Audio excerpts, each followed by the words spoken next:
Al Graham for the Coronado Clarion. Now this looks like your ordinary remodel, but it's not a remodel, it's a restoration, which means that this old turn-of-the-century home has been lovingly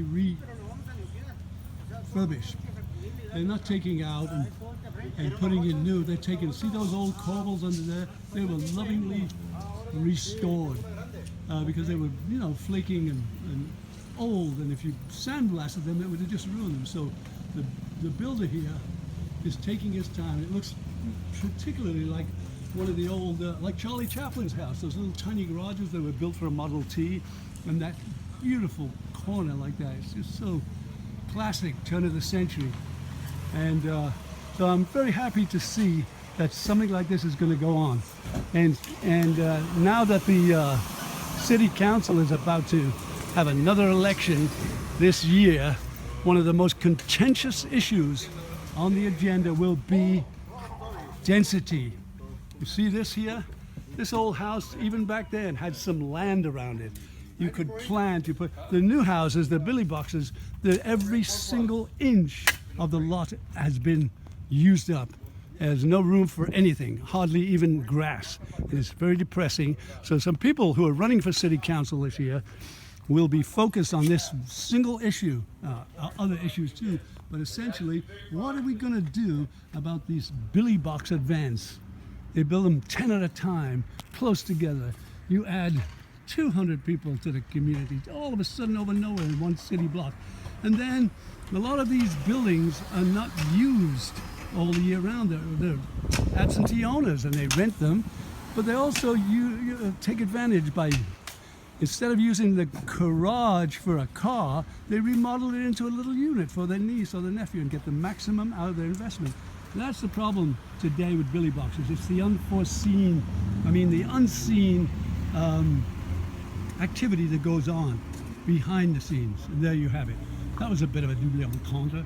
But I'm going to show you now some other buildings that are not as lovely as this. So this place, DAL Management Inc., they're the kind of people who do this kind of thing. A lot of people just come in and build a big old ugly house and they're gone. These people are taking their time here. And thank you very much for that. Now let's go look at the wrong side of this. So when I came here 50 years ago, there was what they called a setback. And you could have a lovely front yard like that and your house was set back. In fact, it was the law. You had to have a setback. You couldn't build, you could only build on like 60% or 70%.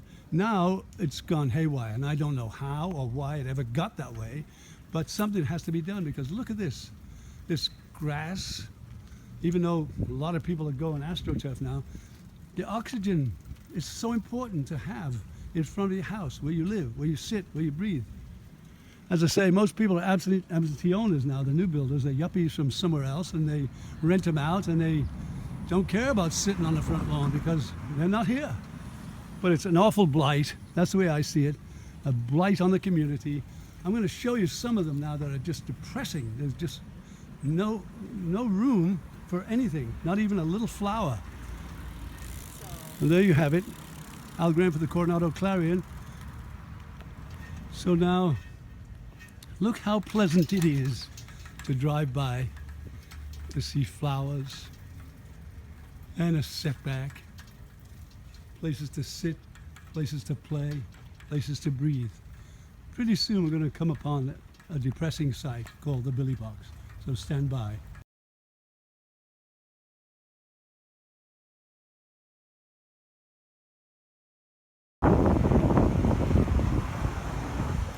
So this is the Bella Vista, and this has been completely restored too.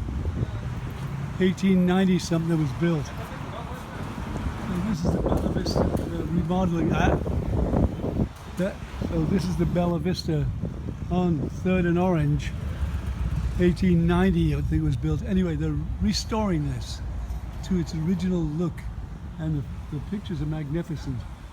So this is one of the beautiful pieces of property in Coronado that this even had a setback, a big mansion like that. Later on they built some apartments in the back, but it had acreage. Now you come along here, this is the land of the Billy Box. This is the subject I believe will be a very big part of the discussion of the election. of 2016, and it's this. It's the Billy Box generation. There's a little bit of grass. Yeah, you can play in that.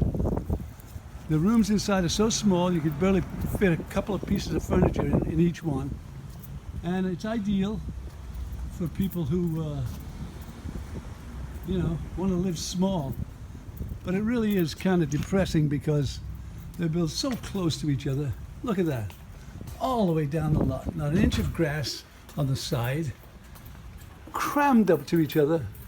Nice construction, if you like fake plastic, synthetic wood. But just look at the feeling of it. Look at the tiny space, little tiny space between buildings. And the other thing about it is that it is so dense that you can barely breathe in it. And it goes all the way back to the alley, no setback, no nice little space between the units, just all jammed up into each other like this. And look at it. And so you add 2 more garages, 4 more garages, 2 more cars, 10 more cars, 20 more cars. And before you know it, the entire neighborhood is jammed. You can't walk. There's no parking on the street. Yes, every little item, every little space is used on these things, but is there any need to be so dense? Do we have to live in such proximity? Because I could just imagine what's going to happen in 10 years. And people say, well, it's none of your business. Well, yes, it is, because the more space is used, the less, and the more cars that are put here, the less space there is to breathe and walk around. Well, anyway, that's just my opinion. I do hope somebody takes this up and we get some kind of a moratorium on this kind of building, because if it doesn't stop, I mean, where's it going to end?